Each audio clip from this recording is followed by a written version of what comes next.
Joining me now, Chief Political Correspondent for Politic 365 and Political Science Professor at Hiram College, Jason Johnson, and Republican strategist Ron Bonjean. Welcome to you both. Good morning. Good morning. Good morning. Okay, Ron, so we just heard from Nancy Pelosi. She's keeping her leadership post. Of course, to avoid the fiscal cliff, we need compromise in Congress. Are Republicans celebrating now that Nancy Pelosi's going to stay at her post? Well, yes, actually, we love the fact that Nancy Pelosi is staying in her post. She's a very liberal leader. She has kept the House in minority status. She lost the House in 2010, and we're glad she's there. At the same time, however, we do need leaders to be able to compromise with on the fiscal cliff. Speaker Boehner is working with President Obama and has offered, a reasonable package of revenue raisers as well as entitlement reforms in order to get this done. Okay, so the president, Jason, is meeting with these top CEOs, about a dozen, and he's going to be talking to them about tax hikes, let's say, and other things. He met with progressive and union leaders yesterday. He's going to meet with lawmakers tomorrow from both sides of the aisle. So if all of this is, does all of this make America feel better about a compromise in Congress as it applies to the fiscal cliff?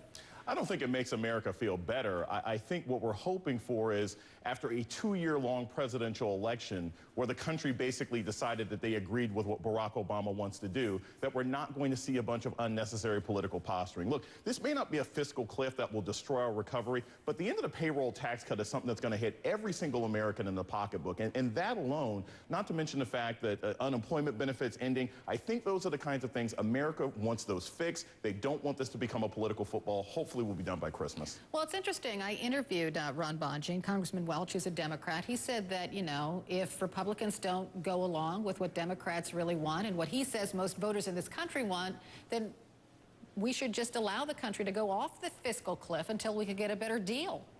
Well, that doesn't make a lot of sense because Republicans are willing to compromise. And if they're not, and the country does go off the fiscal cliff, it will crash into the rocks below, send us back into a recession, send unemployment over 9% with millions of people unemployed, and there's a lot of other bad things that are going to go along with it, including lost GDP, productivity. I mean, the list goes on. And I think having a reasonable conversation where the leaders can sit down and hammer this out makes a lot of sense. I don't think sending cars to the cliff, racing for pink slips, makes any sense to me at all. And Democratic members of Congress who say that, I think that's rather irresponsible.